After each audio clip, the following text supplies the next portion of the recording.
hat on. If you want. I want to show the people that I haven't given up, but I don't even have a Nets hat available to me. Nah, it's all good. We started Let's go. recording.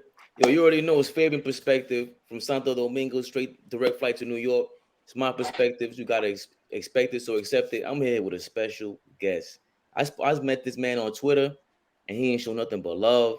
Always shows nothing but love, respect, no matter if we disagree, agree. He's a Nets fan, former Knicks fan. Yves from the Podthorn Podcast, my brother, my special guest in the building. How you feeling, bro? What's up, family? Yo, I have to say, man, I appreciate your hustle. I appreciate your grind. But most of all, I appreciate your open-mindedness in your content. Because you never let go of the critical thinking part of it. Like, being a fan is emotional. You like a team, your feelings are invested into it, and sometimes you say things that aren't necessarily true or correct or right, but out of those emotions. Your emotions supersede your intelligence. But I have to give you credit, man. You keep it real with your squad, man, and that's a great thing. And I want to say you do as well, but you have those, and thank you first of all, because that is all my mission is every day for almost anything. You know how it is when you're just in class or you're around a bunch of people that you feel like, I don't agree with y'all. I don't care how many of us. I don't care how many of us. I've argued barbershops down about whatever kind of rights, and it's just same thing with the Knicks. You see the groupthink, and I saw you talk about that this morning. It's the groupthink. Same thing with the Knicks. We know what I think the Knicks culture created this toxic environment that we see, or the toxic speech we see on Twitter now. So to me, it's like, shout out to John Dropper. I always try to explain to him, yo, Don, I grew up with this. Like, the Knicks were what they were in the 90s, but we had such a basketball background back then that arguing about any little thing was what we did. We used everything to sling mud against each other.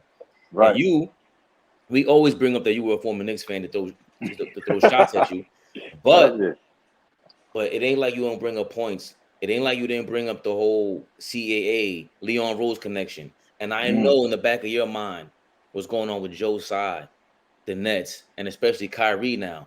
Like, what are your thoughts on Kyrie, who just apologized, by the way, last night? And it was, in my opinion, I loved it. It was beautiful, and I thought I would have said the same exact thing. But what are your thoughts? So it's so complicated, right? You're not gonna get me to come out here and destroy this kid, because the reality is he is an example. He is a microcosm. Some would say macrocosm, but he is a microcosm of something bigger happening to the world and young people. People now consume ideas and information as their truth. You understand what I'm saying, Fab? Now you have this concept where the science doesn't matter, the math doesn't matter, the credentials don't matter. When someone with a PhD who studied certain topics all their lives comes and tells them, here's what really happened, right? And you basically now have a society that has eliminated those people, have called them the elite. We can't trust them. We can't, you know what I mean? I have a godson that I've raised, right? I was just talking to Luke the Campbell, about him, because when I was raising him, I was living in Miami, and his Luke's son played for the same Miami Lakes Optimist football team, right? And I was in his chat talking about this new way of thinking and the amount of people that just felt offended and mad, and I'm just like, look, there's the truth, and then there's your truth, right? Find a way to get a consensus from smart people, and my godson, I preach this to him all the time, and it's not the way they communicate. All of this new technology allows you to go into these silos of information where anything that's trying to inform you or teach you, or you understand, it's and then worse, and what makes guys like Kyrie get more ingrained, it's not that Kyrie's a bad kid. Where he grew up is all Jewish. It's Italians and Jews in Orange County, New Jersey. He couldn't have participated in anything without bumping into someone who was Jewish or having someone be Jewish that was influential in his life. But he has created this identity, right? I don't like when they use the word woke because it's not necessarily woke. Well, that turned into something else because it started off like as a kind of a joke. The third Right. eye, your third eye is open, and you woke it, and now it just evolved into people getting pissed off, and then it became political once that happens. So it's not like I think Kyrie did wake up. That's his thing. Like he was a millionaire, and KD went through a similar process. But I cut you off, but I think he is. This is part of an awakening. Like last night's apology was that. Like I don't know if I'm gonna read it real quick. Let me share it. So he said, while doing research on YHWH, I posted a documentary. That's Yahweh. Oh, that's how you pronounce when he says it at the end? Yeah, because the original Hebrew didn't have vowels. It was all consonants. Right. So YWHW is Yahweh. So while doing research on Yahweh, I posted a documentary that contains some false anti-Semitic statements, narratives, and language that were untrue and offensive to the Jewish race religion. And I take full accountability and responsibility for my actions. I am grateful to have a big platform to share knowledge, and I want to move forward by having an open dialogue to learn more and grow from this. So all Jewish families and communities are hurt and affected by my post. I am deeply sorry to have caused you pain and apologize. I initially reacted out of emotion to being unjustly labeled anti-Semitic instead of focusing on the healing process of my Jewish brothers and sisters that were hurt from the hateful remarks made in the documentary. I want to clarify any confusion on where I stand fighting against anti-Semitism by apologizing for posting the documentary without context and a factual explanation outlining the specific beliefs in the documentary I agree with and disagree with. I had no intentions to disrespect any Jewish cultural history regarding the Holocaust or perpetuate any hate. I am learning from this unfortunate event and hope we can find understanding between us all. I am no different than any other human being. I am a seeker of truth and knowledge, and I know who I am. None of these media members talk like this. Right. Nobody who messes up talks like this. Right. This is one of the most, I don't care what anybody says. And that's the tragedy of it all, is that we have this new way of judging things where it's static, where we are condemning people 100%. Now, you know my history on Kyrie's topic. I've said 100 times the reason why you can't trust Kyrie is because it's always going to be something. It's always going to be something. But at the same time, I recognize, he's 30, but 30 is still a young man. And young men change, they evolve, they get better. And now that he's given his apology, which is late, which is, after being insensitive and causing more damage to the team and to culture, period. Even the culture that he supports gets hurt and gets branded with these type of anti-Semitism conversation. Sometimes the things you support can destroy the things that you're trying to move towards. But at the same time, the media said they were looking for an apology. He gave an apology. It was an eloquent one. It was deep. Was it heartfelt? We never know. None of us have a heart meter to test that. But he's done that part. And I think it's a shame, and it just goes to show how just cynical our society is, that they don't believe that this person can become better. Obviously, he's on a journey to learn things, right? He's got a lot of misgivings. I don't agree with most of that stuff historically. And I've been vocal about it. But I want us to be the type of people or the type of society to be able to look at something like this and go, you know what, that's just a mixed up kid. And he could do better, and he could be better, and allow him to be better. the reason why it took Kyrie so long to get here is because of identity. It's because of I don't want to be seen, or people being stuck with 10 toes down where they are. Now he's gotten punished enough to at least move to this direction to say he's sorry.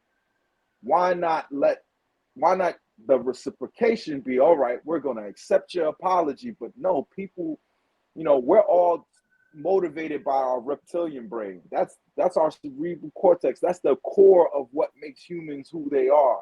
Anger, fear, all those things are our natural state. And because the technology makes it so easy for you to express yourself, you get stuck in your reptilian brain. That's why people go to different sides. That's why people can't communicate. That's why people get stuck where they are. So if you're still mad at Kyrie at this moment, then you never really was about the stuff that you were mad at Kyrie about in the first place. Exactly. And I think he's always shown, not always, he messes up and there is an antagonist side to him, because you have to kind of be that when you're seeking knowledge. And like we said, like we just talked about, we'll argue a room down about whatever we feel. I could be wrong. That's how I start everything. Like, oh, I should end everything. I could be wrong. Like, I don't mind being wrong. And a lot of times you need your ego to and you don't realize it's your it's your ego pushing you to focus on whatever it is. And with Kanye, we see it went out of control. With Kyrie, we've seen instances where we knew he kind of messed up with Cleveland. What does he do? Years later, he says, he calls back LeBron. He's like, I have to call LeBron. Like, I knew I messed up.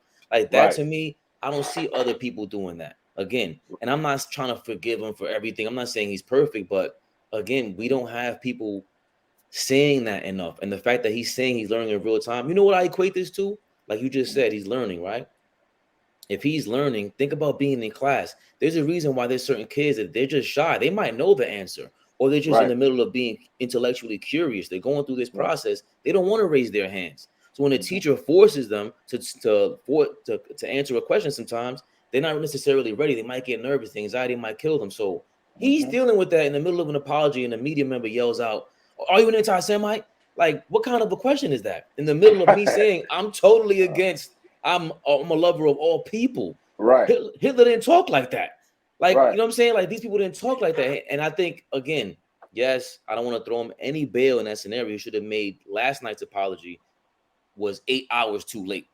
Right. But again, go ahead. And you know I'm critical of Kyrie, right? And because I'm critical of him because of his potential to be so much better and to be a leader of men. And cults, his fan base or his stands aren't necessarily a cult, but it has cultish features to it. They are. Right? LeBron, so is Steph Curry stands. Same thing. Right. You could do so much better for the people who follow you and care about you by being thoughtful and correct. Right? Our community, and I don't, being of Haitian and Dominican descent, and Black American. Oh, you're both? Yeah, I'm both. Oh, I didn't know. That's crazy. Mi abuela. It happens on our island, right? Yeah. But they hide it, but it's there. Yeah, and come on, man. Look at these black baseball, like black Dominican pitchers, man. Yo, I get these conversations, man. Like I'm looking at these pictures and going, "Come on, man! But again, it's even that goes to like how people go to their corners and don't communicate. You're living on a little island, right? That was held in slavery by all these Europeans, and we're not mad at them. We're mad at each other on the same island, sharing the same blood. But because we speak two different languages, we're supposed to have beef. It's crazy. You know, I just want to say this one thing on this other thing. I always love to share this. My Dominican aunts are darker skinned than my Haitian aunts. But my Dominican aunts will say cocolo under their breath. Wow. And as a kid growing up, looking at this, just, kids, they see it in black and white. So looking at this, my dark-skinned Dominican aunts are calling my light-skinned Haitian aunts a racial slur. Derogatory name. You know what I'm saying? Which is not, and I know in all cultures, Kokolo is not necessarily a derogatory, but still, it was meant to be derogatory. No, I had to learn the hard way. I remember using the word prieto a lot because Dominicans use it. And this Cuban lady, Barbara, I'll never forget her name. She's a Cuban, black. She's black. Ain't no mistaking in her. And so she opens her mouth. You didn't know she was Latina, right? She stopped me. She told me, Ray, don't. That word is crazy. And I didn't know. And she had to school me, and I never used that word again like that. And then it made me learn more about our history. It made me learn. If it wasn't for the Haitians, that island would not have been independent. Yet we got beef with. We celebrate the independence from Haiti for, it's all political. But at the same time, if you don't do this and learn and unlearn and learn why certain words, trace it, like Malcolm X's book changed my life or my way of thinking because of that. Pick up the speaking of that, Michael, Kyrie said, I study, I learn the dictionary. It's just like, bro, it's just the way he talks. It's like you've mastered your pursuit of knowledge. Cool. But you got to understand that you haven't mastered the art form of communication, the MCing. And I haven't either. Like I'm attempting to do. I got a mic on me. Yeah, like it's magical. That's what we made an art form out of that. That's what hip hop is. It just happened to land on the lap of the guy holding the mic. That's the guy that controls the crowd. We made that a sport. Right. That shit is magical when somebody does it. Because we all get entrenched. We all get mysticized by it. Like, oh, he's that dude. And like you said, we got these stands, the Kanye stands, the Jay-Z stands. Kanye was not the greatest rapper. But you be damned. I'll be damned if you tell me he's not one of the greatest MCs. The way he can control the crowd. And he tapped into that. And similar to Kyrie, I think that's all we're saying. Yo, Kyrie, we love you, bro. You're an earner at the end of the day. If this is a war of economics and of the oppressed, at the end of the day, your role right now is to earn and to keep that. That's why I'm so glad he said that. Keep that platform on a nightly basis. Whenever you want on Twitter, you keep that NBA logo in the background while you're saying these things. Sit down with another Jewish guy and break all that stuff down. Now they can't say nothing because you're saying, I'm learning. They cannot use it against you because you're going to flip their whole thing on them. And man, it's still a lot to him, like you said. There's always gonna be something to him, and I don't think I want to definitely move on the fact that Kai's doing what he got to do, right? He answered the questions to these things, and it seems like he's lower on the totem pole when they bring up Jeff Bezos and they say, "Well, it's on the Amazon Prime." That movie that he promoted is on the Amazon Prime app. So why isn't Jeff Bezos feeling anything? Similar to how Joe Tsai. Not only is he getting no criticism for the apparent Muslim genocide that he financed in China or whatever, I don't know. I don't hear him talking about him. It's not true? The Uyghurs. Uyghurs? The Uyghurs. Like, again, the Chinese government is a communist government. They have 100%. They're a totalitarian government. There's no choices. Joe Tsai's CEO, because he's the CFO. Or is he CEO? One of the two. He's lower of Alibaba. He's not the main dude. China put the main dude, Jack Ma, in prison. Right. They locked him up. He's been missing. Right. They locked him up, and then Joe Tsai had to step in and be the interim CEO for a while because it's just that real in China. China's not here where it's like, oh, will he get arrested? Won't he get arrested? No, you're getting arrested. And it doesn't matter if you're of the biggest company in the country, you could get it too. Right. And that's the thing. It's like when people make these things up and then they run with it and they get repeated. Yes, China has a horrible stance on the Uyghurs, right? But if you said that to China, they would flip it with whataboutism because they can't justify it, but they would ask us about what they do to Black and Latino people right now. Right. So I didn't know that. I didn't know that it was based on just obviously the Chinese relationship.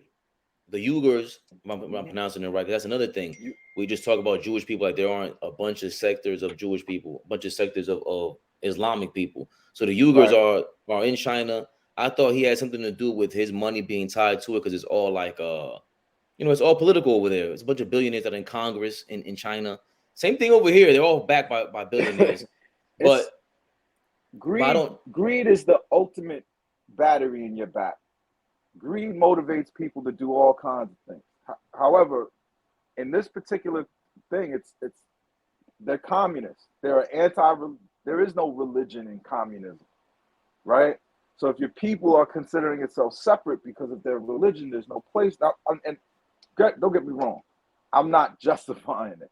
That's the last thing I want to do. I'm just saying, not only is it a different thing because it's a different place, and where we're standing, we look at it differently, but they could say the same thing to things we're doing to people right now. What they're doing to Haiti right now. You know, we haven't had a president in 2 years. They assassinated our president in cold blood, and there's links to CIA. There's links to FBI informants. There's all of this funny business going on, and we still can't.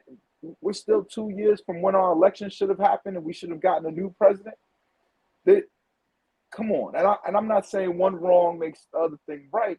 It just depends on where you're sitting from, and that's an excuse to go after side, even foment more bad feelings. And I'm not participating in that. No, I totally get that, but my point was going to be, Kyrie had to deal with this thing last night and the last week or so because he's front and center. Joe Tsai is not front and center, so the players have to be are way more held accountable and given credit for winning and losing. And Joe Tsai, and I have a big thing about general managers and owners not having their feet held to the fire. And Joe Tsai and Sean Marks have avoided a lot of criticism, more so Joe Tsai. Fair. I don't know what Joe Tsai could do other than put out the statement. He didn't waste time. It didn't take a week. It didn't take a month. It didn't, you know what I mean?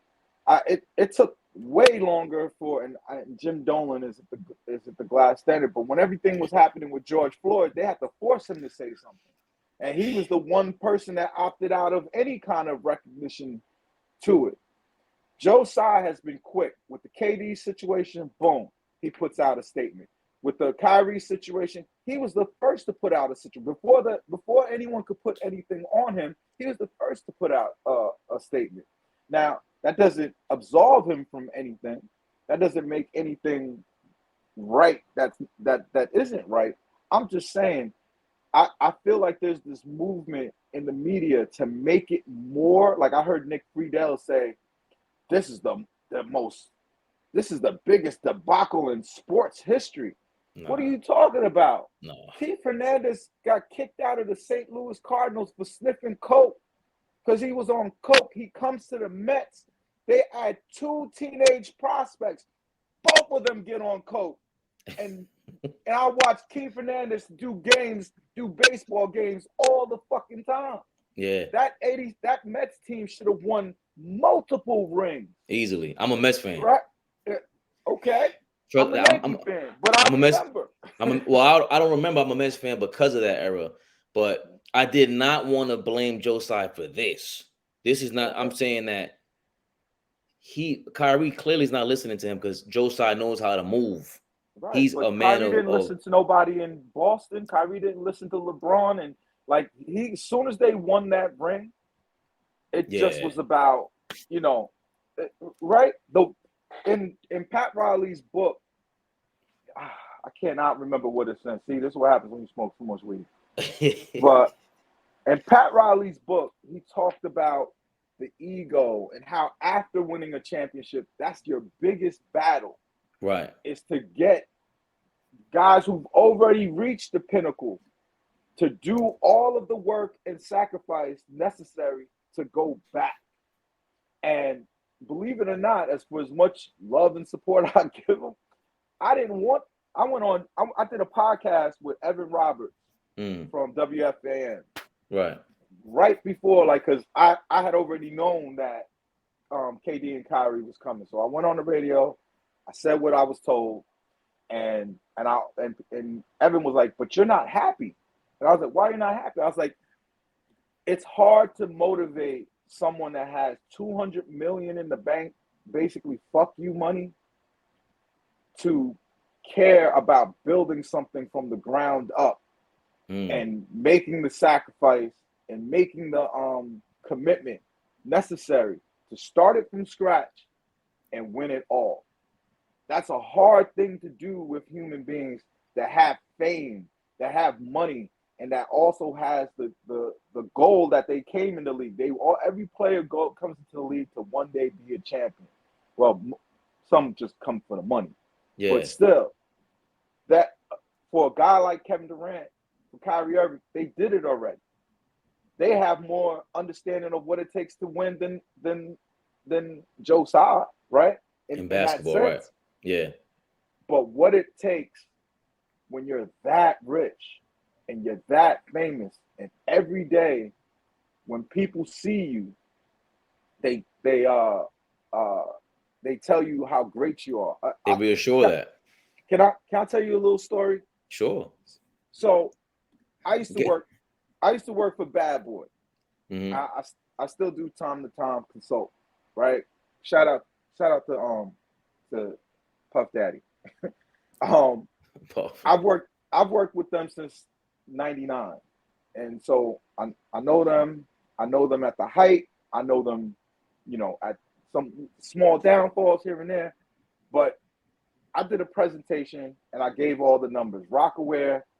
I use Rockaware as like, oh, we could get to these numbers if we do a couple of this, little bit of marketing, blah, blah, blah. The Sean John site is going to be here. Puff starts yelling at me in the meeting. And he's like, how is Sean John not hotter than Rockaware? In my mind, I already knew the reason. I'm like, because right now, Jay is hotter than you. Right. I wanted to say that, and I didn't understand why he didn't know it. And so after the meeting, we had to walk to his offices were on Broadway. We had to walk a few blocks over to MTV to do TRL. This is going way back in the ancient times of making the band. And right. we built the website for them too.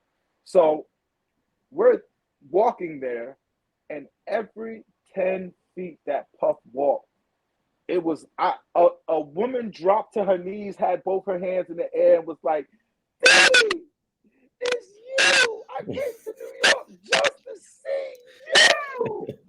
My God!" Laid her head on his torso, and I said, I realized why he talks so crazy in the meetings, because from his perspective, when he looks out into the world, it's everybody is like this lady. Diddy! I came to see people who don't even really like Diddy. When they see him on the street, they know who he is and they salute him. And so his perspective, his mind, his vision is all based off of that interaction with people. And the same thing happens to Kyrie. The same thing happens to KD. According to them, even the dude that slanders them on Twitter, when they see them in real life, it's, oh my God, KD. Right. Because you know what? Because it's still KD, it's still Kyrie, and that's still Puff. They accomplished something. They're real stars at the end of the day. But again, it's hard to get those guys to do the thing that's necessary to win it all. Because I don't know how many of the actual superstars are willing to do that. Especially like you said, after you win. I think it's the disease of greed Pat Riley was talking about, like that back-to-back champions. It's hard. Something of me, or the disease of me. Of me. Yeah. And he's the first guy to come up with the three-peat. I think he patented that term. Right. And but again, it's my thing is, at the end of the day, Joe Tsai, Sean Marks are at the top of this thing. Forget about the little controversies that take place. If you sense that these guys are not ready to take it to the point that you are, especially Joe Tsai coming from the tech world, Kevin Durant coming from Golden State, you should know already what it takes to win. Nobody's checking Kyrie. You guys, I have to come down here and do some checks and balances myself as an owner. Nah, something's going wrong. So it was weird to see. Maybe I just overrated Joe Tsai in a sense, because I'm a little envious of that, where you got a real billionaire, and you pointed this out. Who made his money, who knows how to build something from the ground up. Dolan ain't doing that. That's why, again, that's why I'm so hyped. I'm a Mets fan. How hyped do you think I am? Steve Cohen is my owner. I know his history. I see the Wall Street history. I get it. But .72, the reason why he jump-started that, and they suspended him for a year or two from trading, and the things that he's willing to do to win. You didn't hear him last year where he spoke to the analytics of baseball and how to win baseball games. My owner saying that, my old owner would never say that. This guy is there. All the owners are scared of him. And when you have a guy like that in charge, it shows. Look, this year we didn't win, okay, but that's due to injuries. I'm hyped. I don't care if we win. It's not about winning. It's about the culture to me. Can I root for you? Are you down to win with me? Do you feel like me when we lose? I don't know if Kyrie does. I don't know because he's having, like you said, that $200 million in the bank. You're having a lot of fun there, Kai. Right. So, but a lot of that money is vanishing too because Nike doesn't want to mess with him. You know, James Harden didn't want to mess with him. You know, a lot of us is not reading the signs. Like, think about the arguments you've witnessed us have, and not us, not you and I, but the conversations around Kyrie, how his flock like comes in and says these things. And I'm telling people, even though I'm super supportive right now, he's on my team. I'm trying to help. I want to help the fan base support doing better, learning from what you've done, the mistakes that you've done, and doing better. Because trading him, you're not getting anything for him. You're not getting anything for KD. You've already traded all your picks and everything for Harden. There's only one direction your company can go to, and that's rehabilitation. And even that, because the media is so like hysterical about this, they're not even the things that they like coming into the season. They were like, I can't believe the Nets aren't going to work because they got Steve Nash as coach. Right. Yeah. Right. And I said, you can't fire Steve Nash because you can't hold him accountable for what happened last year. What happens this year is 100% him. They know what these guys are. What happens this year is on him. He has to prove that he's not right. And I said his leash is short because Tsai didn't hire Sean Marks. Tsai is an antsy billionaire, and billionaires fire people. And I said, if they start off slow, it's on wax, it's on my podcast, it's on my Twitter. And I said, if they start slow, if they do worse than 15-5, 15-5 is great. I said, if they do worse than 15-5, they're out of here. I'm glad you brought that up because I was transitioning right to that. Mm-hmm. I don't know if I wouldn't say Steve Nash was unfairly fired. I just thought it was not the right hire. They had Ime Udoka, who we're going to touch on in 2 seconds. Right. They had him on the end of the bench. Atkinson, I don't know if he necessarily fit, but he definitely was the Nets culture that has disappeared, which I was totally envious of before they got Kyrie and KD. That's what I said. Kyrie's going to come here. I'll take KD, but I don't want Kyrie because he's going to kill this culture. Right. Steve Nash. But I was just going to say Atkinson had to go specifically for what I just said. Once you get those players, it becomes about who they believe in. And they chose wrong. They should have. One of the finalists for the jobs was Ime, and he should have gotten the job done. So even back then, but when Steve Nash was, because I know, he was one of the 3 finalists. He interviewed for the job, and they liked him so much they made him one of the highest paid assistants, right? But of course, he gets a coaching job. They got to let him go. This is not that people. Ime didn't get fired because of what he did. Fabian, in Boston, let's be for real. Yeah, in Boston. 1,000%. We could let's get into it. Why did I don't even know. That's how you say his name, Ime.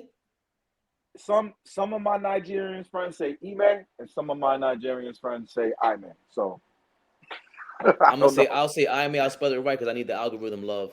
I'll spell it right, but I can say if it's Ime, I'm big on that. If you tell me how to say your name, I don't mess people's names. If you call me Ramon in front of my mom's, you're getting a tongue lashing. That's my father's name. God bless the dead. Right. But Ime, if it's Ime Udoka, we can get into that. I already covered this before on the second episode of the season. There's no way possible you're telling me Boston did not mess that up. They fucked that up big time. So much so that all the female employees or co-workers, they felt that wrath. That is not on him. As Right. much as it is on him, it started with him. Your job as an organization, as a corporation, we have EEO rules, HR rules. There's way too many things in place. And I get it, Joe Tsai. He's not from here. Sean Marks, you're from here. The NBA, they couldn't go to the NBA and speak about this. I'm sorry, that's the Nets. And Brooklyn, Brad Stevens, you're from here. Ivy League type of dude. That face that they represent. Brad Stevens not even he's a hick from Indiana. So now it makes even more sense. But they like it shows, okay, I get it, things like this happen. But once my biggest issue, Eve, this is my biggest Eve from the Podthorn Podcast. Let's not get this twisted. We gotta promote it all the time. We mentioned your podcast, say it, the Podthorn Podcast. Right. My biggest issue was that word, consensual. It should have never been used. As soon as you use it, Google that word. You see what pops up first. The first 20 articles. It got nothing to do with an affair. It has everything to do with a crime, and that's crazy. Go ahead. Right, but you think what he did was a crime? Hell no. And that's the problem. He's treated like a criminal now. And I'm not saying whatever happens, and if you messing with a girl at work, it is what it is. You taking that chance. I don't care if she's beneath you, above you. No pun intended. But once you are of that high rank, it does become dicey. And we heard the rumors. Supposed to be the CFO's wife or whatever it is. Clearly made a choice, and I respect it. The CFO maybe he got some money involved. Maybe he's an investor. When you have a C, when you're a C-suite person at any company, that means you have a close relationship with the CEO, and you sit together. And you're most likely, especially in a sports endeavor, you're very highly likely to be friends. That's your boy, and really what happened was his wife, and let me take a step back. Sure. I am always very concerned about these tropes in America that people don't want to talk about. And what I mean by that is, we have a whole history of the slave master's wife and the slave that she has sex with. If she ever gets caught, what does she do? She claims he raped her, right? I'm not saying that that's what happened here, but if you look at the dynamics of it, he works for this ownership group. He sleeps with the woman. The woman her first statement, the first thing they let out to the meeting, it was a consensual thing. Then they dropped this little added wrinkle to it after the first leak didn't get the response that they wanted. They thought the first leak was going to be like, all right, yeah, fire him, get him out of here. When that didn't happen, when the Celtics fans was like, it was consensual, what's the problem? They had to spice it up, right? The words are on record. A lawsuit can happen. Ime can still sue them. So they had to be careful of how they put this information out. So what did they do? They leaked. She might have been a subordinate. She might have been some other, forced into it. And then they dropped he was sending lewd messages to them after the relationship started. Wait. Y'all are messing around. It was consensual. And then he's shooting you text messages that you're, oh my God, he sent me these messages. It made me never want to have sex with him in the team office ever again. You think? Bullshit. Nah. Bullshit. But hold on, don't miss the tidbit. Don't miss the tidbit in between what you're saying, because I didn't catch that.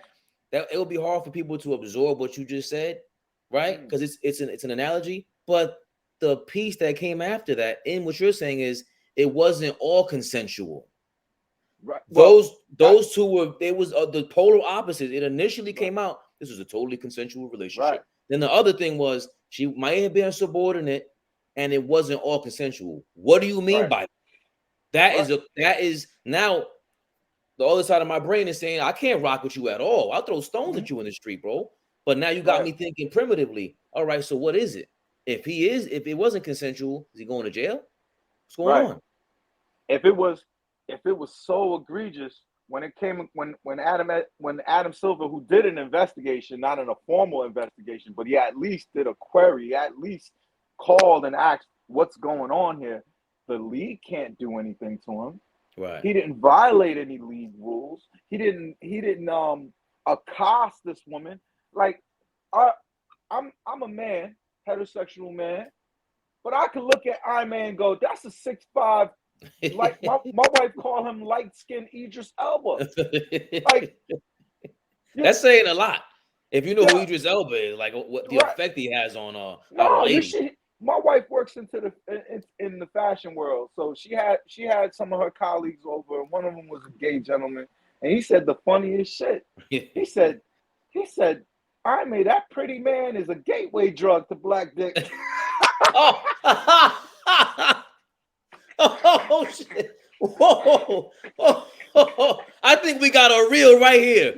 I'm pumping this shit up. Oh, yo. We gonna pause. We ain't gotta pause that. I want my damn clicks, damn it. And Podthorn. Eve from the Podthorn Podcast. Let's get it. Pause. Let's not get it. Yo, but that's a real thing. He was successful. They were winning. The team was behind him. You know what I'm saying? She got she got a feeling.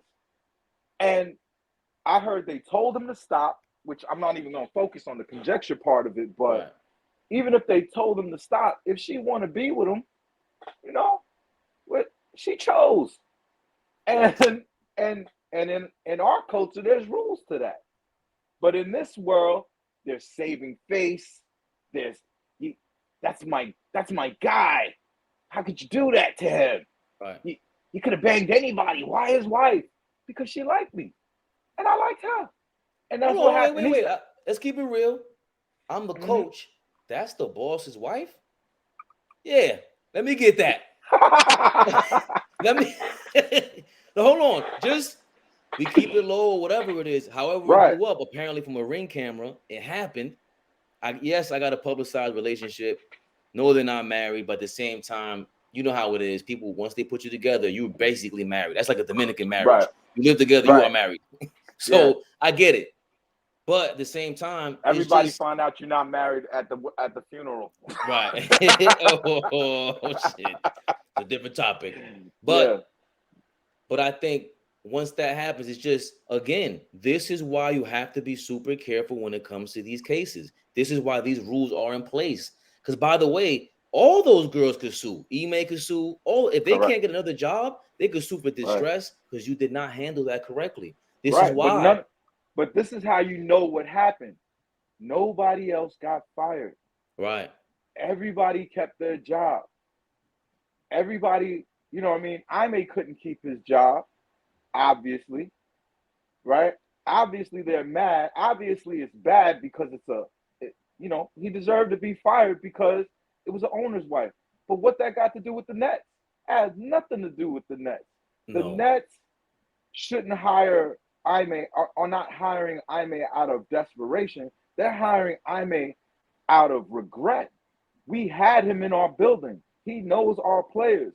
Our players respect him. They probably, one of the things that Kevin Durant said to Joe Tsai was like, yo, y'all had Ime in the building, y'all let him walk away. Now, is Kevin a little full of shit because, Steve Nash was his guru? Nash was Golden State. Exactly. So he used to seek out Steve Nash. He wanted Nash to get the job. If he didn't want Nash to get the job, he wouldn't have gotten it. Right? But still, I'm positive they're saying, why didn't we hire Ime? Why wasn't Ime the coach? He tried to go to Boston to play with Ime over the summer. So now you have a chance to get the guy who, when he was on your team, you 4-1 gentlemen swept Boston. The next year he goes to Boston, he sweeps y'all for nothing. If you are just looking at the simple results, you're going, that guy, to fix our team, we need that guy. He knows Ben. He knows KD. He knows Kyrie. Bring a grown-up in the room that nobody can tell him now that he don't know what he's talking about. because he just went to a final and he just swept everybody who thinks they're nice in that locker room a few months ago. If you could get that guy, you get that guy. And don't let it how you say, don't let it skip past you that Marcus Smart is very upset that he might go to the Nets 2 weeks after the season started, because he knows it's not about just not getting to the championship. We got to play them 4 times in a year. He can figure. He knows us. He knows their strength, and it's not to say he can turn them around. He just doesn't like making his opponent stronger. Which, by the way, Marcus Smart is another eccentric dude. He's an antagonist, like the Patrick Beverleys, Draymond Greens of the world. There's a little Kyrie to them with the antagonist villain role. Yeah. But at the same time, he was vocal about last year in that locker room. He's the guy that's with the mouthpiece, gonna let you know exactly what's going on. And I think he's speaking for a lot of those players, if not all, the entire team. That's not a good look. Missoula, but Jason Tatum said the same thing. I didn't hear Jason Tatum. I didn't hear Jason Tatum's. Jason Tatum's joint was more like, why are we firing him? What I love Ime. What they'll say, oh, they'll tell him, they'll whisper in his ear, oh, he had consensual sex with one of the staff members and stuff. And Jason Tatum was looking around like, so we smash staff all the time. And you know what the crazy part is? If you, it's tough to, like, I'm sorry to say this, Boston, and your CEO, you never had that conversation with your man. Like, what you mean she smashed the? We trying to win or what? Like, you trying to make $1 billion? We could. There's more money on the table. Like, we want to have a sit down. I think. Can we talk about dropping her? Like, before we drop him? But going back to basketball, principalities to it though. Come on. I mean, listen. Sometimes you got to read Iceberg Slim books and put the emotion to the side, guys. Like, as a man. Sometimes when you get emotional, once again, it can interfere with the bigger picture. Again, that's what we talked about with Kyrie. He spoke to that. I was too emotional. Hey, CFO of Boston, you might be a little too emotional to do investigations on your wife. It ain't that hard to tell, bro. She's into him. Right? Now, going back to Ime and the Nets, do you think he can turn it around? Like, what do you see here? Because again, going with the Marcus Smart thing, the job. Because of this, with the Kyrie scenario? There's this huge phony media like shock that's not real. Like I said, they said this is the worst debacle in sports history. Yeah, there's been so much worse that has happened in sports history. So much injustice that has happened in sports history. You understand what I'm saying?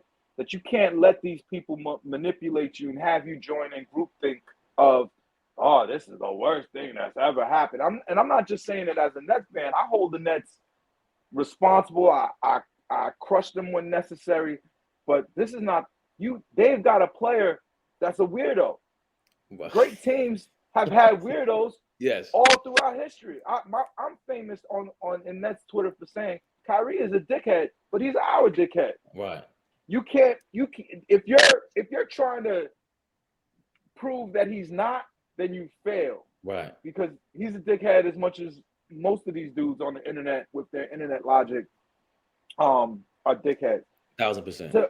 Right? If you came into the season and said, I'm going to give Nash a chance to show me that it wasn't him, that he wasn't to blame, right? Now that COVID is over, now that Harden is out of here, you had a whole summer with these guys in the building. If you start off slow, you must be fired. So that's what happened. He started off slow. It happened to happen during this whole Kyrie nonsense, right? But who else do you bring to fix it versus the guy who you know could do the job? The worst thing you could do is bring someone in like from Utah who's never had to deal with this shit, never had to face any scandals, never had coached this team, doesn't know these players, could further alienate between players and front office. You need to slide someone in that role that knows the people, knows the players, knows the organization, has been in big organizations, worked in major cities, and worked in major media markets, and that's Ime. You can't stop yourself from making that good decision now just because the media is calling you the worst debacle on earth. And the worst thing that could be said is that Ime is somehow, if you hire Ime, what are you saying to the women? What? Again, another assumption. Another assumption.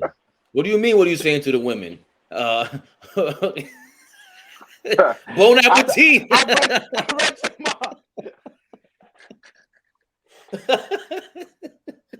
read Listen. Yo. I think people are not gonna like this, but there's a lot of familiarity. Again, we spoke to all of it with Ime. Mm-hmm. They know him already. They respect him, but I think they respect him a lot more because the same way Doc Rivers is allowed to be a mediocre coach right now, part of it is because I'm happy about it because finally we got a mediocre championship coach that's black. Good. That's a retread that keeps getting hired. And exactly. The first one was Lenny Wilkens, but he was successful though. But they're sitting in the mid. They're in that, to me, they're mid coaches. Yeah. But what Chauncey Billups is doing in Portland, what Willie Green is doing in New Orleans, what Darvin Ham, let's see, he got at least Russell Westbrook to buy into this. They're 2-5, but he got them to buy into it. People don't want to turn into black and white, whatever, but there is something to that, especially with a Kyrie who's already on his, what side he's on. You think he's going to respect Steve Nash more or Ime? That's an obvious question, obvious answer. Ime. Mm-hmm. I like Steve Nash. Here's the sad thing. Steve Nash is a good man. Right. That's probably the reason why we don't like him. Right. Because exactly. He's Too not good. That archetype of a coach that's going to come out and be like, these guys are jerks. They're not working hard enough. I'm going to put down the iron fist, get these guys doing the things that I need. Those days are dead. Almost. You saw what Jason Tatum said about Coach K, Krzyzewski? No. Yeah. He said at halftime, it was a halftime game. They were up, I think, or they were trailing whatever team they were playing in Duke versus whatever other college team. He was high-fiving his teammates. He only had 2 points at the half. He was passing the ball. He said it was a good vibe. As soon as Coach K came in there, he threw his jacket on the floor. He said, "What the fuck? What kind of soft dude are you? I should have left you in St. Louis." Cursed him out the whole halftime. He said he came back the second half and he destroyed him like 28 points. After the game, Coach K said, "Yo, I gotta curse you out every halftime." He goes, "Nah, you shouldn't do that. Like, don't do that shit again." But it works. Having that general on the sideline, that Bill Belichick, Popovich style. Right. Yeah, you don't want LeVar Ball. Who people, they hated that, but I'm like, that's how you gotta talk to your damn kids, especially in a competitive, war-like spirit sport. I'm of that generation. Right. So we're okay with it. I was raised that word, but I went to my son's basketball practice the other day, and they were all in yoga poses.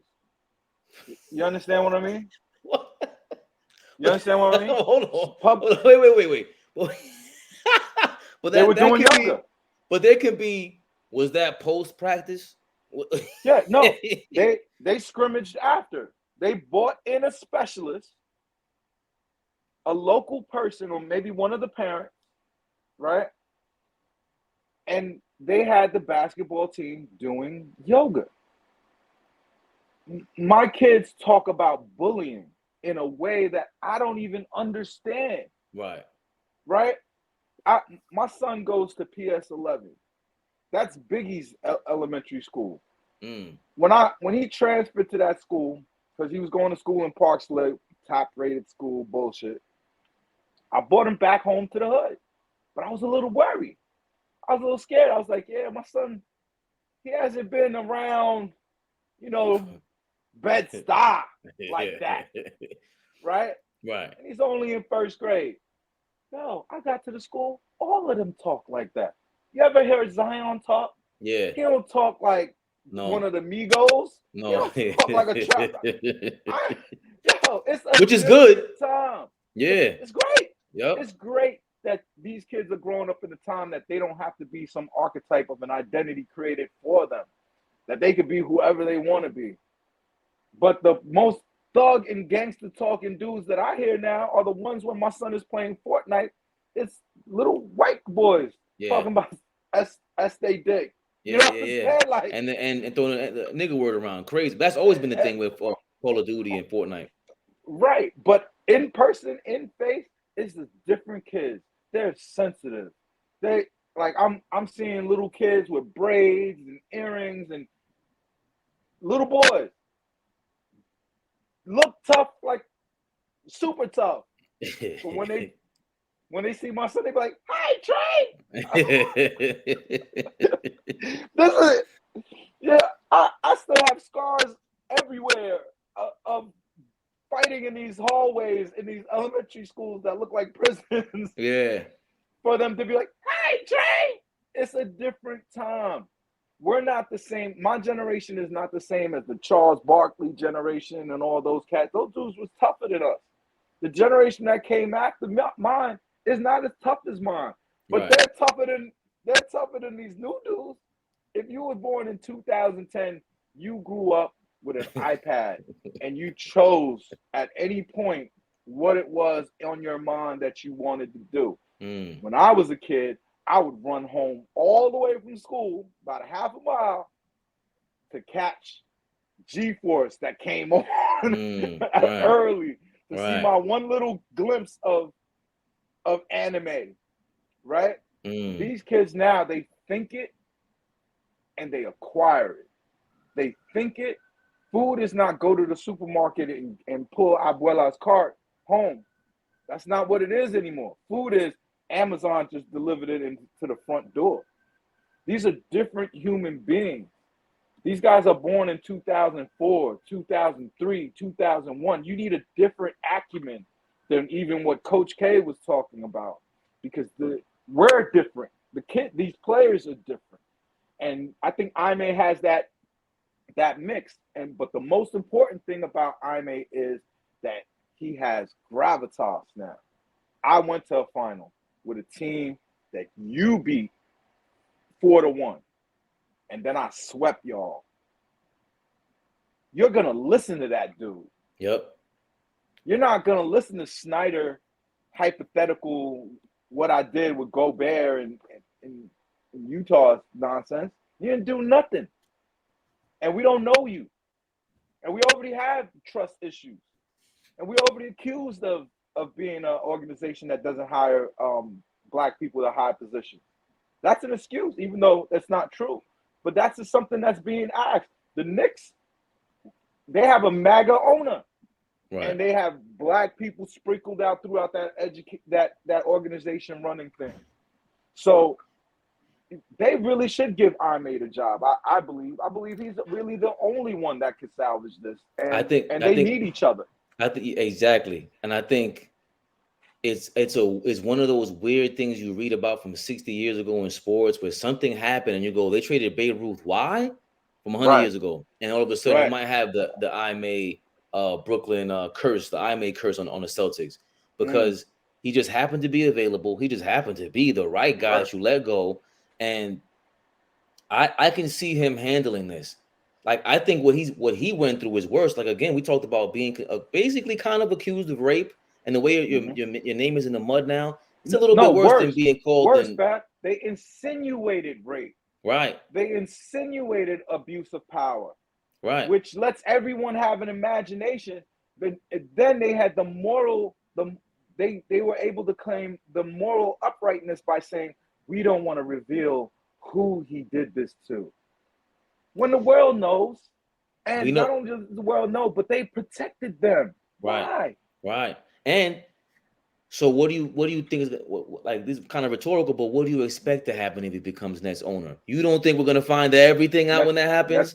And they got to deal with it? Next coach, I'm sorry. Yeah. Once that happens, all of a sudden, all these leaks from Boston are going to happen. They're going to tell you exactly who it was, how he did it, all the text messages. It's not going to come from Boston. It's going to come from him.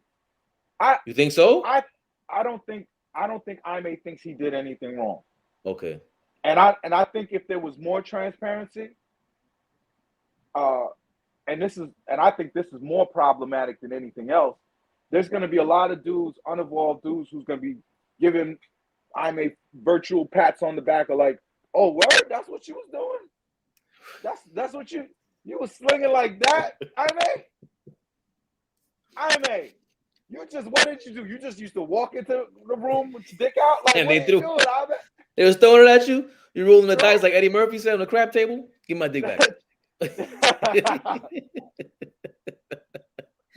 But so we agree that I think he's a good hire. I'm kind of jealous. I'll give it a Thibodeau quick fast. I think they're gonna like it's just too negative in the media. I think they're gonna mess that up.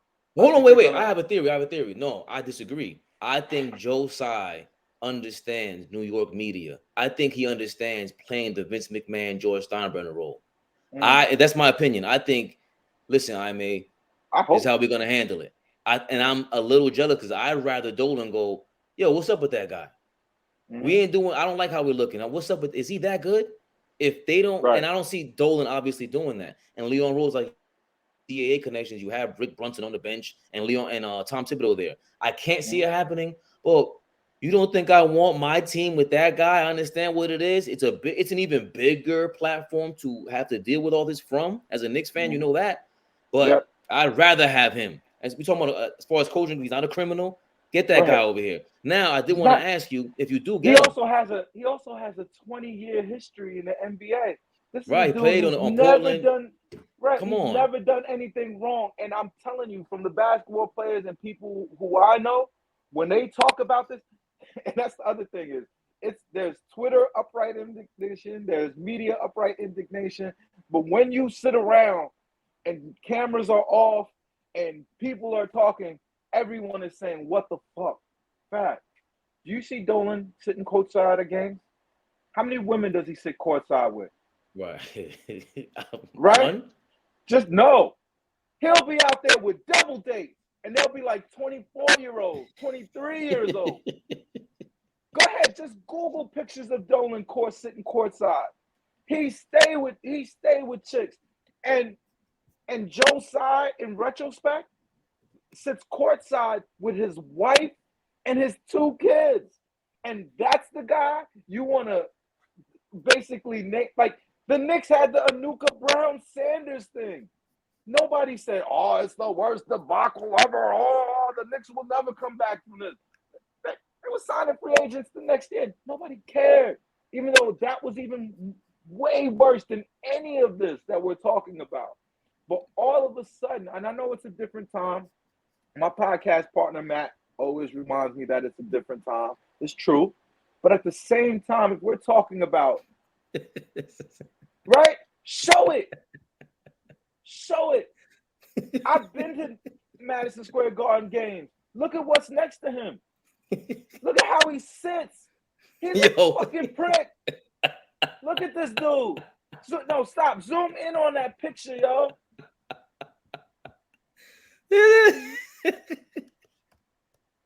Yo, I've seen him walk out of games at MSG with 3 chicks with him, and all of them are in their 20s. All of them are in their early 20s. Dolan's older than me. Yo, listen, the lies that, and this is why I hold the media so fucking, accountable for this. All of them know this one little fact, and it's that every executive in America, every single one, if you were to try to pick the one that doesn't, and I'm sure there's some that don't, right? Every single one of them cheats. Every single one of them. Jeff Bezos just traded in his wife for someone. Right. It happened. Is it right? No. Is it human nature? Yes. And for them to be reporting this, I'm telling you, it has racist undertones to it. It has just the basic. It's almost like, oh my God, a black penis was shared. What the fuck are we gonna do? Was it you that tweeted that? No, I'm not gonna put it on you. But they showed Lisa Ann, the porn star, and she talked about, if I do sex scenes with black men, it messes up our porn star money. No, that's been a thing in porn. Yeah, they talked about that. Right. Jenna Jameson said, I said into a camera like it was nothing, like everybody knew. Yeah, I don't bang back black guys in porn because cut my ability to earn. I have to remain a pristine white, adulterated, unblemished, Unscathed. with the dark brown penis. Don't Right. make sure that's not. I won't enjoy your porn ever again. I think that if you've had that, and that's what the fuck is going on. I don't care what nobody says. yeah, and he didn't, and it was 1 year in. It was, if it was like 3 years in and he went to a bunch of finals, I think it would change everything. But Nah, I think it would. I think if he had more, yeah, if it's Phil Jackson, Popovich style, I think because remember Phil Jackson beef with Jerry West, it was a different kind of beef, but Phil Jackson was banging Jeannie Buss. Nobody talks about right. that. But there was a beef with Jerry West, didn't like that. He was not comfortable with that. But at the same time, Phil Jackson got real cachet at that point. Right. Udoka has some cachet, and we need him to get more, especially if he's just completely innocent. And Matt Barnes will have some explaining to do, by the way, if this doesn't turn out how it did. He's not completely innocent. Like what Matt Barnes is saying, oh, it was that dude's wife, oh, he had to go. And it was a couple of women, yeah, he got to go. Right? But again, this happens we have a picture, a recent picture of Jerry Jones with a young woman down by his zipper knees in a bathroom at his stadium. Where are the white reporters? Where's the indignation? Oh my God, the Cowboys haven't won in years, and he's getting blowies in the latrine. Who made that okay for him? It's the same thing with when you're trying to bring up Brett Favre into this. It wasn't the same thing, but it's the same thing as far as we know who's not going to report anything about that. We know what states that those what color those states are in a political scale. And I did want to touch on you want to know one of the things I regret the most in my life? What? Right? Going through Jets comment sections. You know why? Because I know what Brett Favre's penis looks like, and I shouldn't. And I shouldn't. But I know. And even when he robbed those kids, even when he robbed the poor people of Mississippi, the media is not talking to it. The only person, the voice of reason, is Shannon Sharp. He's the only one who can report down to the nitty gritty. Nick Friedel don't got no problems with that. Come on, man. It's we could talk about that forever. Yeah. But with I may come into the Nets. I think the number one problem is going to be defense. Nets are 21st in the league in offense already, which is surprising enough. With two skilled players of that stature, but they're 25th in the league in team defense as well, and that's Ben Simmons. Like, what have you seen? Obviously, confidence wise, the mental health thing was, I understand what was reported about him, his personal life, but at the same time, this is still a competitive sport. Royce White was the first guy to be basically banned from the league, and he's now going way too far with his antics. I don't know if you've been watching him. But he was the first guy to speak on mental health. What is it with Ben Simmons, and can Ime help him? Well, Ime knows him, right? From Philly, I don't right. Yeah, Ime coached him. And some of Ben's biggest success was when Ime was in Philly with Brett Brown. And the problems with Ben really didn't start getting exasperated until Doc got there. Because what happens is, if you have a coach like Doc, who is very self-interested, doesn't want to shoulder the blame, will throw everybody under the bus, you're already dealing with a fragile mental state. And it didn't start, like the Phillies' problem with developing talent didn't start with Ben, right? You just so happen to have Embiid. who is basically perfect in the way he plays basketball. But look at Philly's track record. Jahlil Okafor, Nerlens Noel, Michael Carter-Williams, Fultz. I'm missing somebody. But still, they wrecked all those kids with blue chip talents that they wrecked. Right. That they that by the time they got to their second team, they weren't developed right mentally, physically, nothing. They just, and the process made it where the fans demanded more from players. Being defensive player of the year, not good enough.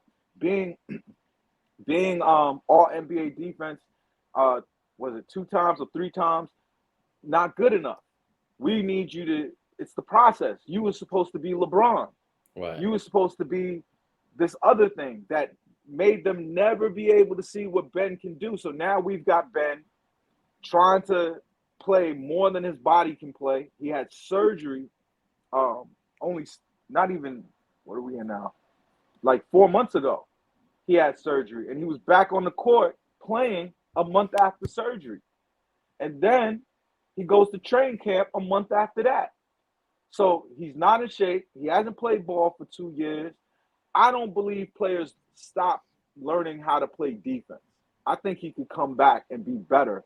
But why not get the coach who coached the defense, and he played the very best defense he's ever played in his life. He was, under that coach, he was all NBA defense. Why not bring that guy back to help this player? And then only thing you could do with Ben, the last thing you want to do is be impatient or be like Philly and berate the kid. But the truth is the truth. This whole Nets thing falls on whether or not he can become who he was before. And that's what we're missing. We're not losing because of Ben. We're losing because we can't shoot threes all of a sudden, and we can't defend them either. That's why we're losing. Right. But Ben is a prop. We can't win without Ben either. And Ben has to get better. And if he can't get better, he can't get over it. That's a raw deal. For the Nets. And that's really more. They're stuck there. They're stuck because here's why the Nets are stuck. With Ben, if Kyrie and KD leaves, if he's the old Ben, you could go, okay, I just need to grab another offensive player. I'll draft a few years. I've got this 26-year-old that I could kind of keep. You could be opportunistic, put a player next to him. You're a 4th, 5th seed, respectable, and you can recruit free agents because it's the biggest media market in the world. And you've survived some of the most crazy things happening, right? That's what you could do if Ben is good. But if Ben is bad, then all of that Nets culture, all of the things you traded for Harden is lost, and you got nothing back for it. That's the end of the Nets. Yeah, and it ain't like Daryl Morey, another guy who was a little overrated at this point. You were tied to Harden, and you didn't get what you could have out of Ben Simmons, because that's not a great trade either. Ben Simmons had way more potential or more trading power than that. Yo, they wouldn't trade Ben straight up for Harden the year before. Right. They refused that trade. So and that was the best time. If we're gonna look at it, Harden tore his hamstring, and he has not been the same guy since. I get it. He's like a little like Anthony Davis, where there's a lot to Harden where we wish he pushed more, and playoff wise, he's never been that guy, Harden. But if there was ever a time to have traded for him, they missed that window, because after that trade, that's when the Nets, we always talk about it, they were a toe away from being into the championship. They were a toe away from being a championship team, and that was a time to get Harden. And Daryl Morey dropped the ball. Yeah. No, Daryl Morey dropped the ball, and then he was too singular focused. What I mean by that is he had a way of winning that he had from Houston. That shouldn't have been the model of winning in Philly. You should have did something completely different, because your biggest asset is Embiid. Embiid can't play that Philly style, right? But that was his singular mind. That was the superstar he knew he could get, that he had a relationship with and all. But I have this saying, Fabian, fat point guards don't prosper. And here's why. One of my favorite point guards in all time was Baron Davis. Baron Davis wasn't fat. He was brolic. He was stocky. But all of that weight creating torque on your ankles, on your knees, cutting, jumping, landing, when you're that heavy, you pay the price at the end of your career. Harden has been a miracle. Watching him be fat and move around like that and do that, you know, be as skilled as he is, there's a price to pay for that. Yeah. And they, you know, that's what they're feeling right now. You know, he's definitely not going to be healthy going forward. It's just the he's reality. not gonna be. He's not gonna be the same guy, and Philly should be focusing more on Tyrese Maxey. But right. I guess the last point I wanted to bring up is I always talk to everyone about culture. I don't think it's about like that was the biggest thing that I think LeBron missed out on. That he started this, regardless if he wants to or not. I know there were super teams in the 80s. I think the Boston Celtics of the 80s were a super team. They traded for Robert Parrish. They traded for Dennis Johnson. 4 Hall of Famers in one lineup is insane. But there was a culture there in Boston that wasn't broken. Same thing with the Miami Heat. I don't know if there was necessarily a culture, but they went to 4 finals and you left that. So now what is the culture you're bringing back to Cleveland and to the Lakers? There really is none. Same thing with the Nets. What is the culture? Is that is the player empowerment era over? Because they're going to have the CBA agreement coming up. And they haven't necessarily proven with this, especially with this show with the Nets, that the players having this much power leads to championships. Right. Or a dynasty. It doesn't. The Golden State Warriors were so lucky, not lucky in what they drafted. They did a good job drafting. But where they really hit the jackpot was Steph Curry's ankles were bad. They didn't have to pay him much. Draymond was drafted in the second round, I believe, or last pick in the first round. They didn't have to pay him that much for a long time. They were competing with championships with these dudes on, you know, low contracts, like contracts that didn't befit, you know, the level of players they were. And that allowed you to get gravitas. That allowed you to get the reputation of knowing how to win. Once you have that, you can carry that going forward. You could, you know, when a player asks you, what do you know?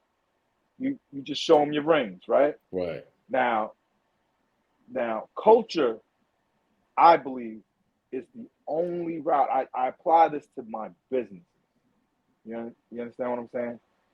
I've learned Eastern European culture because I hire Eastern European engineers. I've become a friend, a brother to guys that sometimes I ask more from, and just because I run smaller companies, my opportunities aren't that big, but we've kind of created a brotherhood. So much so, I had engineers in Ukraine who were showing up with their GitHub commits. Basically, their work was done that they did after hours, and they would deliver the work to me, deliver the code to me, complete it, and then tell me, I got to go now. I have to do patrol. They're fighting the Russians. You understand what I'm saying? But the culture we built in our group, in our team, was that it was important to him to deliver for me. And I've never been so appreciative because I had a client mad, saying things like, oh, we should never work with a company that works offshore. And I never even complained. I was like, oh, we lose a client, we lose a client. But this 21-year-old engineer who I've been working with since he was 18, the culture of what we're building made him say, it's not a good enough excuse to not deliver this work because my country, he lives in Donetsk, because the people I'm around, my community, are dodging bullets, and my job is, after I write this code, is to go on patrol. Those are the ties that bind that culture can give you. And if you don't have it as anyone aspiring to do something hard, it's extremely hard to win in those circumstances. Unless, in LeBron's case, he is the culture driver. And because he's the culture driver, he could kind of bring that wherever he goes in a sense. But it's still, it doesn't last. No, it doesn't. That's why the Celtics win the way that they've won. That's why even the Lakers, it is the Lakers culture that going all the way back to Jerry West as a player, an understanding that we are winning, we win, and none of us are bigger than the team or the thing that we're doing. KD just uh, gave a quote, and everybody's texting me about it right now. Oh, he did? Oh, Yeah, wow. Okay. Want to pull it up or no? You can pull it up, but it went by. But he said in shoot around today that he can't tell anybody what to do. I forgot the exact quote, but that's where the coach is no good on the net. There's no one to be able to say into the media, he handled it wrong. I'm going to talk to him. He's my friend. I'm not going to lose my friend, but my friend is not getting things right. I'm going to go talk to him. But these guys, they're the wrong people that be driving your culture. I hate to promote the New York Post here, but you know they're the most salacious. They're the most salacious. what are they saying? This is what Kevin Durant's blast handling of Nets Kyrie Irving mess, all unnecessary. Okay. In the wake of Kyrie Irving's suspension, Kevin Durant didn't rebuke his fellow Nets star's actions. See, it's unfortunate. This is what Kevin Durant's statement is. It's an unfortunate situation for people that are impacted by this situation. It sucks. I hate all these ads. Thanks, New York Post. I'm trying to get your ads. It's an unfortunate situation for people that are impacted by this situation. It just sucks all around for everybody. Hopefully we can move past it. That's just the way of the NBA now. Media, so many outlets now, and their stories hit pretty fast now. That's where all the chaos is coming from everybody's opinions. Everybody has an opinion on this situation, and we're hearing it nonstop. Really? But once the ball starts bouncing and we get into practice, none of that stuff seeps into the gym. So that's the cool part about being in the league. But once you step off the court, everyone got the microphones out and the microscopes looking at you, asking what you feel about it. That's been difficult, but the game is the constant for us. See, KD don't. It goes back to the MCing thing we talked about. Is right. And KD was a guy. Speaking of LeBron went through a change. If you look at these guys' careers, and of course it had to do with them being younger, but they were so happy-go-lucky. The way that the media lauded KD when he won MVP, and then something happened where he was like, yo, and I don't know if it's because they lost in the championship. I don't know if it's because of that bubble of expectations, and it wasn't what you thought it was going to be as a kid, and you become an adult, and you have this revelation moment as an adult. And I guess they all go through in their celebrities. It's not one moment. Right. So every one of those reporters in a scrum has an axe to grind, their own axe to grind. And every single one of them, right, are mad at KD for a different reason, or mad at Kyrie for a different reason, or, whatever thing that but the one part where he's right, he just doesn't know how to say it properly, is like, in here, we don't care about what y'all are mad at. And matter of fact, if you talk to most NBA players, they don't understand what all the problem is with Ime Udoka. They don't understand what all even the ones that don't agree with Kyrie, they're like, Kyrie been crazy. Like, you just noticed? Right? And then the other half is who agree with him. It's like, what did he do so wrong? Like, why can't he have his religious beliefs and you can have your religious beliefs? Right. They're gonna look at it from a completely different lens. But what you were supposed to say is, we play for the people of Brooklyn. There's many people who are Jewish in this community. They deserve our respect. They give us their patronage, and we're gonna handle this in house. And I'm gonna make sure Kyrie's educated and everyone else is educated. But this goes back to what I just told you. When you've got $350 million in the bank, your portfolio has all of these Silicon Valley unicorns in it. You're rich forever, right? When you're rich forever and they put those mics in front of you and you're already pissed off. Yeah. Right? There's no culture. All that shit is out the window. Right. He, from his perspective, thinks we're crazy. Right. And that's because no one can talk to them to be like, yo, look, we're just going through the motions, right? Because the other thing, part of it is, I don't believe Kyrie's anti-Semitic. I don't believe Kyrie goes to practice preaching against the Jews, these damn Jews. Blah, blah, blah, blah, blah. Nah. No, that's he's not anti-Semitic. Everybody, he's a doofus. But I promise you, if you have children between the ages of 15 and 35, they are doofuses too. And you would be a doofus too if you could at any time do this. Right. To get you can. Did the Jews die in the Holocaust? You're gonna get the half of the clicks are gonna be the correct information. An evil despot of a leader named Hitler, kill these innocent people who didn't deserve it and committed genocide. But then you're also going to get a chain of very interesting YouTube videos, right, that tell a different story. I was just about to say that. That's what I was saying with the Jeff Bezos thing and just the big media companies.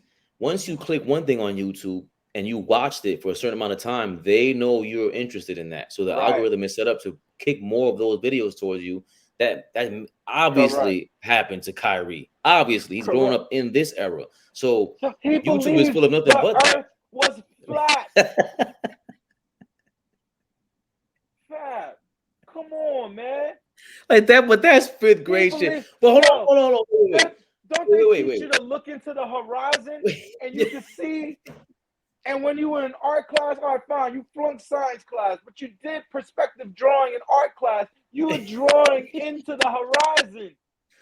Which proves the Earth is not flat. But when you, a big part of this again is when you're going through this awakening, the woke bullshit is, hold on, if I was lied to about this, you couldn't even tell me we were slaves. You got to tell me I'm indentured servant. That's the problem. And then we don't have, again, the cultural thing. Which one of you reporters have actually begets more lies and distrust? Which one of these reporters? Go ahead. Which one of these reporters actually have spoken to Kyrie in that way? None of them. They're not going to. Because none of them have empathy for that. Right. What they have is Nick Friedel is way more famous today for his fake outrage.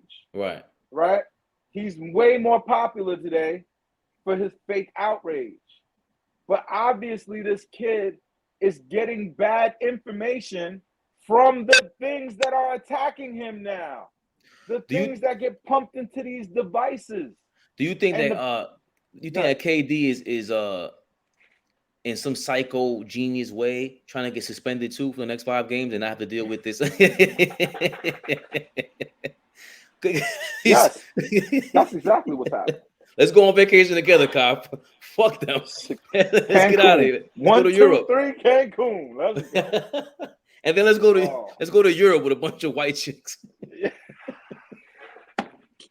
Yo. You know how far scandals go? You remember what Kyrie's first scandal was after winning the championship? What?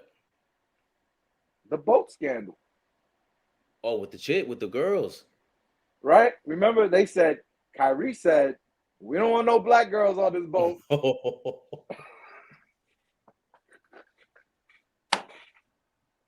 Look how far in the bullshit we've come. Man. Listen, it's the worst thing that can happen to you is that you're either not racist, but people believe you're racist, or an anti-Semite, and you're not anti-Semite. You're just stupid. Yeah. And again, I just want everybody to know, being from New York, especially when you're in tune. Mm-hmm. Shout out to Rod Strickland. Shout out to Diedrich Irving. That's Kyrie Irving's pops. Part of the reason why Diedrich, all these guys, if you talk to these ball players and you listen to them and they speak on Kyrie's father, they say he was nice and they respected his game. And he gave up part of his, his career, partially, it sounds like, to help raise Kyrie.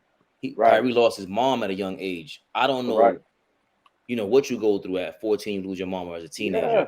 These things factor, and they're never talked about in terms of Kyrie. It's a beautiful story. Yeah. It's a beautiful story.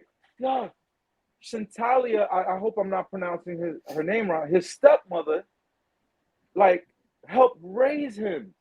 He lost his mom at a young age, which is, I think, a part of all of this.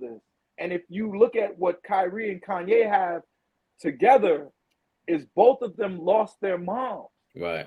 And that affects you. But when you're an athlete, they don't look at you like a human. Right. They don't look at you like someone who has frailties and trauma and issues. You lose your mom. You lose your mom, especially at that young age. And the story of a father who was an international basketball player and successful, shutting it down to come and raise his son, right? Yesterday, everyone jumped on Kyrie for not going. That was the story. He didn't go to meet with the ADL. He only gave $500,000. Yeah, yo. What? But no one even looked at it like, wow, the two supportive parents. And I think they might be divorced now. But Dedrick and his ex-wife are running around trying to save their son's career, trying to save face because they didn't raise him to be. You don't move to Orange, New Jersey, right, to be away from Jewish people, right? It's just like this stuff is as ridiculous as the flat earth stuff. Yeah. But at some point, we have to be asking ourselves, are we creating these kids with the technology, with the unchecked media, you have a president who would come on the American airwaves and tell blatant lies. Do you understand what I'm saying? Yeah, How do you trust information? Remember, they taught us a lie when we were kids so that we would subconsciously always trust U.S. presidents. It was the George Washington chop down the cherry tree lie, right? I could never tell a lie, right? Presidents lie. They probably lie more than anybody. They lie for a profession. But this was even more egregious. And Kyrie grew up in this era. This is a post-facts, my feelings era. And the reason why it's so easy to attack him is because he's a man of color. And if we can't have a conversation and be honest, like I hold my podcasting partners really responsible for this. Like we talk really real. You know, in our group chats, 2 black guys, 2 Jewish guys, 1 Italian guy. Amazing. All right. And we're arguing the whole time about this, right? But at the same time, it was very important for me to say it the way I felt it to them because we worked together to put out media, right? And I almost feel a responsibility for my little 500 to 5,000 listeners to tell them things that come from the heart that also they may not like to hear. And that's the biggest thing about this all is we have watched in this town all kinds of debauchery, all kinds of whatever. But let's not mischaracterize people because that's really what KD is saying because KD knows Kyrie. Now you've made Kyrie a sympathetic figure. Now you've made Kyrie a martyr. You've made Kyrie bend the knee. He's done it. How do you think that looks to people who are like asking, well, why are you doing it now? Why does this matter? Nah. Real quick, Pod. My son's school was just calling me. Okay. I think he's probably got to pick him up. So I wanted you to get in about the stuff about the crypto and how you started your business, but maybe we could save that for the second episode. I want you to come back. Let me plug it right quick, and I'll let you go do your thing. Okay. Autografts is a cryptocurrency token that we just launched yesterday. I had a huge birthing of that baby yesterday. Pause. And it's a especially special app because it's about us creating fairness in the music industry. You can now crowdfund in advance using this currency, and you give back your fans something real. They actually get to earn percentages of the song. The private sale has just started. We're just selling those tokens. The real launch happens in July. But if you want to buy tokens now, you're getting a hell of a deal, and you'll probably make 50% on your money. So check out Autografts. Autografts is your grind on automatic. The website is AUTOGRAFTS.com. So that's Autografts. This is my man Podthorn. We call him Yves now because Podthorn is the podcast. Check out Podthorn on all streaming platforms. Is it on YouTube? I haven't seen it on YouTube. It's everywhere. Podcast pod. Like we don't groom the YouTube side of it. Most of our listeners is Spotify, but we do throw stuff up on YouTube if y'all want to check it out. Well, you're gonna be on here with my reels. You're gonna be on Instagram. You're gonna be everywhere to promote this. I can't thank this dude enough. Again, all he does is show nothing but love. Like, Eve, I don't care if you disagree with him, DM him and see how he responds to you. We disagree, but all I'm trying to do is connect with everybody and show love. Again, Yves from Podthorn Podcast. He has a lot of stuff going on. His favorite perspective. So expected and accepted. And I'll catch y'all later next episode. Deuces, everybody. All right, New York City.